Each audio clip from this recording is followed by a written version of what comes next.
of the staff here at First Presbyterian Church, and I'm here today with Tom Dooling, Minister of Music, to find a little bit more about the music ministry at FPC. Now, Tom, we know a lot about what happens in the final product of music ministry, what we hear on Sunday mornings, what we see, but we don't know what's behind the scenes. So can you give us a little understanding, a little inside look at what happens in music ministry? Well, sure. I'll start with the work of the Sanctuary Choir. This is a group that folks are familiar with that sing at our 9:30 and 11 o'clock traditional worship services. What you may not know about that is that it's a group that rehearses almost 50 weeks a year, each week on Wednesday nights, working for an hour and a half or more, preparing over 70 pieces a year that we sing in worship. We prepare over 100 service pieces a year, the various introits and benedictions that you hear on a Sunday to Sunday basis. It's also a group that does things really beyond the scope of Sunday mornings. We, of course, do concerts, such as the Mary Jean Rogers concert that I'll talk a little bit about here in a bit. We perform other concert events, sometimes in the fall. Of course, the choir is also singing for major liturgical celebrations, such as Christmas Eve or during Holy Week as well, too. And then beyond that, the choir is also really like a small group. They really care for one another well. We pray with one another. It's a group that participates in some of the missions opportunities of the church, such as adopting a family at Christmas. And then, of course, we do some events that sort of combine music and fellowship, such as the choir picnic that occurs in early July each year, where the choir provides food and sort of creates an opportunity for fellowship in addition to the music that we present that Sunday morning. In addition to that, there are other elements of music ministry that sort of fan out from that. One is our chamber singer group. This is a small ensemble of singers that's drawn from the 8 professional singers that sing with our choir on a weekly basis. And in recent years, we've done concert events that have sort of added to our programming. They've also enhanced some worship experiences in terms of performing in offertories and some of the other liturgical celebrations, such as during Holy Week. Again, it's just a real extension of our sanctuary choir and adds tremendously to the things that we offer. Now, moving out from that, we have a really phenomenal group called the Friday Singers. It's a group of anywhere from 20 to 30 singers. It's led by our own Charlotte Haynes, and they do a remarkable job of taking music out into nursing homes, into assisted living centers, all across the city of San Antonio. They do really creative programming. It's a combination of secular music and sacred music. They use movement in their performances, even costuming. They really interact with the residents in a way that some of these residents may not experience. Many of these facilities they go to are not the kind of facilities that have regular entertainment. And they really do make Jesus visible in a very profound way. And they do that through 2 performances a week from September all the way through May. So well over 40 performances a year in the ministry that they do. Now, in addition to that, when I think about our contemporary worship service, we have our own 1102 contemporary worship team that's led by Kevin Daly. And again, just like our sanctuary choir, they're rehearsing on a weekly basis, preparing and leading worship each and every week in our contemporary context, and also doing a lot of things even sometimes beyond the scope of worship, such as our worship nights I'll talk a bit about, and even getting out in the community and doing some other things as well too. Some of the other ensembles that sort of fall under the umbrella of music ministry are our handbell ensemble. It's a group directed by Dr. Jay Ha. It's English handbells. They're bronze bells that are all pitched differently, and just like the notes on a keyboard or piano, each one has a separate pitch. And this ensemble sort of covers all the pitches of the keyboard and plays pieces just like you would play at a piano, except they do it with bells. It's a wonderful addition, creative addition to our worship services, and it involves anywhere from an ensemble of 8 to can be as many as 12 ringers, and they rehearse on a weekly basis. And then finally, I think one of the most profound elements of our music ministry is the work that we do with children. And in this context, it's through a graded children's choir program. So we have 3 different children's choirs that are graded by age and by, sort of developmental stage. They meet on a weekly basis, usually beginning in September, and culminating somewhere in the vicinity of Palm Sunday in the spring. And there's lots of great teaching that goes on in the context of children's choir. It's a great opportunity, as we all know, to incorporate Scripture into our lives by singing the Scripture that becomes then a part of our memory. It's a great way for them to interact with the great stories of the Bible. But not only that, they're learning to work with each other. It's very much a teamwork sport, just like soccer or volleyball or something like that, where they're really at a young age learning what it means to sort of work collaboratively in a context like that and with adults. It's really, we have expert leadership that lead our children's choirs. The ladies of our children's choirs, led by Kathy Jameson, are all trained music educators as well too, so they're also discovering their own voice, rhythm, and steady beat and pitch, and all those sorts of things are encapsulated into that experience. And then they're participating in worship. They're leading in worship as young children, such as our Children's Sunday or the Advent Festival. On Christmas Eve, they perform. They're part of our processional at Palm Sunday as well too. It's really amazing to see how many weekly ongoing programs you all have in music ministry. And I want to focus a little bit on the events that are coming up in the fall. Can you tell us a little bit about that? So the event on September 29th is a part of the larger organ competition that has a really long and storied history here at First Presbyterian Church. This coming year will be the 47th offering of the Hall Organ Competition. It was founded by a gentleman by the name of Bill Hall, who was just someone that loved music in the San Antonio community and wanted to see especially organ music be perpetuated in churches and in other contexts really all over America. And I had a vision for this competition in which we invite undergraduate and graduate students from colleges and universities in the state of Texas specifically to come and compete against one another. So we have any given year as few as 7, probably as many as 11 or 12 students from, again, both undergraduate and graduate context come. They play prescribed literature, and they're adjudicated by a panel of 3 judges. Over the years, the numbers, I think, really tell the story and are just astounding in terms of the organ competition. 47 years, we've had 113 judges come and be a part of the competition. So there's 3 judges each year. They're drawn from really well-known colleges and universities all over America. We've had well over 500 contestants participate in the organ competition. And in that time, we've awarded over 225 prizes for the competitors that excel at the competition. And these are competitors that, number one, have gone on to great careers as church organists, as performers, and also as teachers, some of which have returned to be judges in the competition. So it's a really great history, and it's something that we hope folks will come and be a part of this coming year. It's always the very first Saturday in March. It's a day-long competition. It begins usually about 8 o'clock, goes to about 3 o'clock in the afternoon. And if you want to come and hear the performances, you don't need a ticket. You just simply enter the sanctuary and leave at your leisure. And each contestant performs one after the other. And we just invite folks to come and just sample that and be a part of it, or join us again for this recital, sort of celebrating our current winners from 2017 at St. Mark. Well, that sounds pretty exciting. That sounds like the cream of the crop of all organ. I'm sure that will be a fun thing to see the winners perform at the recital. So as we transition a little bit, 2017 marks the 500th anniversary of the Protestant Reformation. So I know we have a lot of events going on here at FPC to celebrate that event. What are some of the music offerings going on? Well, yes, we're very much in support of our celebration of the Reformation through really 2 exciting musical offerings. So in October, we're going to have a lecture series each Wednesday night where we have guest lecturers talking about different elements of the Reformation or church history.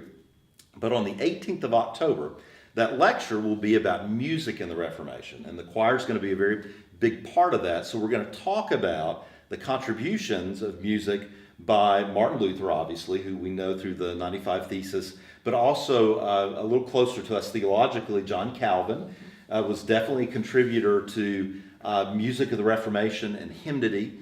And we're going to celebrate all that through a transition to one of the greatest church musicians of all time, and that was J.S. Bach, who was very much influenced by Martin Luther. Matter of fact, Bach owned a Luther translation of the Bible that Luther did in the latter stages of his life, and very much prized that, used that as his libretto to write church cantatas. And we're going to perform one of those church cantatas, on at least elements of that, on the 18th.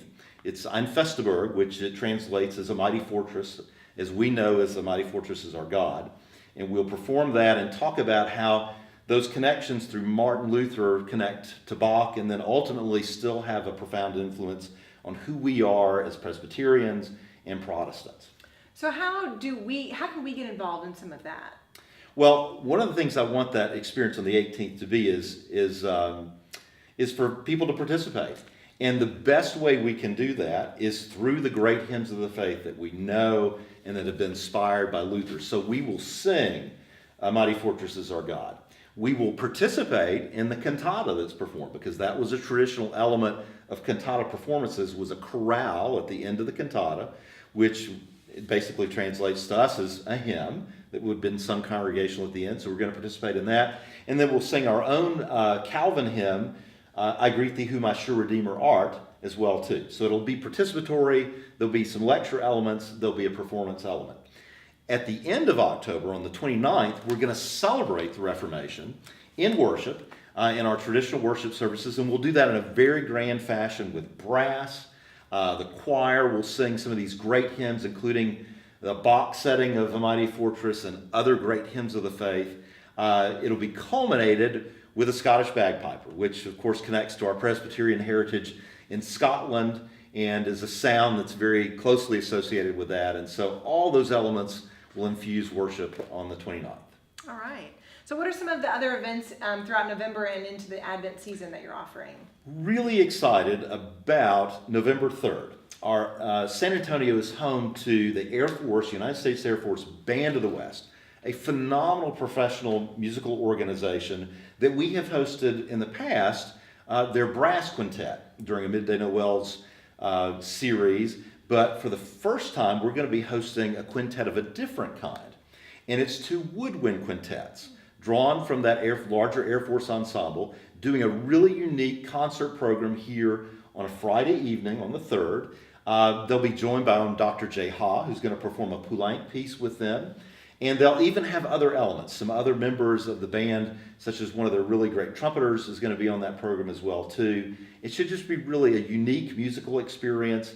And it just celebrates that connection that we have here in San Antonio as Military City, USA, with First Pres, where we can kind of feature some of these great musicians at First Pres in a concert context.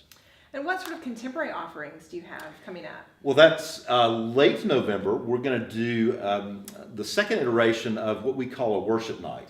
It's going to be hosted and led by our own 1102 Contemporary Worship Band, and it'll be a celebration and a preparation for Advent and all that we prepare for as we transition to the Advent season, as we look forward to Christmas.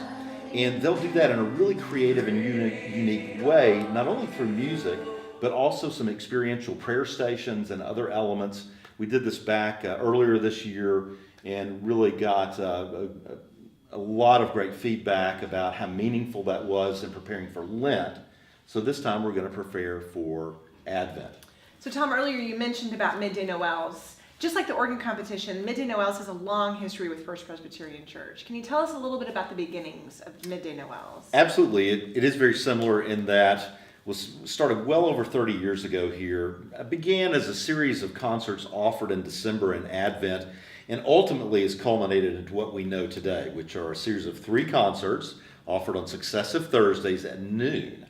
And the great thing I think about the Midday Noel concert series itself is it's just super accessible. It's short concerts, so for folks that are working, you can come, get a little break from all the busyness of the Christmas season, be inspired by great music in our sanctuary context. The programs are varied, being a combination of both secular and sacred pieces. We try to offer a variety of styles of music year over year. The great thing I think about Midday Noels is a combination of music and lunch. We offer a bag lunch that folks can take as they go out the door if they've got to rush back to work or other activities. For folks that have a little more time, we offer a full hot meal here for a very nominal price. And as a result of that, we found over the years that we have businesses downtown that will bring their entire office and do it as sort of a Christmas celebration or as a Christmas party, enjoy the concert, and then have lunch together as well too. It's our gift to the city, and I think it's one of the best things that we do in terms of concert offerings. So what are you offering this year for Midday Noel? Well, a great combination of concerts. Our first concert begins with a sort of a repeat event. Our own Dr. Jay Ha is joined by organist Russell Jackson from St. Luke's Episcopal Church. They're going to do a duo piano recital program. So 2 pianos playing a variety of really spectacular arrangements and pieces, sort of classical pieces combined with Christmas pieces. They were just a smash hit a couple years ago when they did the program, so we've got them back doing that. The second program I will be a big part of. It's going to be what I call a Christmas quintet. So it's a group of 5 singers. We'll sing some really great choral pieces, as well as some solo pieces, just a really great variety of musical styles and vocal music. The final concert in the series, one of the great additions to Midday Noels is jazz. And we have a great ensemble, a quartet of jazz musicians featuring a really phenomenal jazz saxophonist that'll be with us. They'll be with us for the first time, the South Texas Jazz Quartet, their first appearance with Midday Noels, and they'll close the series. And then that really catapults us to Christmas Eve. Christmas Eve at first, I think, is really just a wonderful offering because it's so varied. We do a variety of worship expressions on Christmas Eve, from communion to very family-friendly oriented services. We culminate that with 3 traditional candlelight services that include a procession out onto the street where we hear a benediction. It's infused with really great music, with brass and choir. We do sort of a lessons and carols format with scripture and singing. I think it's a great celebration of Christ's birth here on Christmas Eve. Well, I know it's very highly anticipated by the congregation and others in the community. So looking ahead to 2018, what kinds of things do you have in store for the new year? Well, we're hosting the Cornell University Women's Chorus. First ever time they've appeared here at First Presbyterian Church. They'll be on a national tour at that time.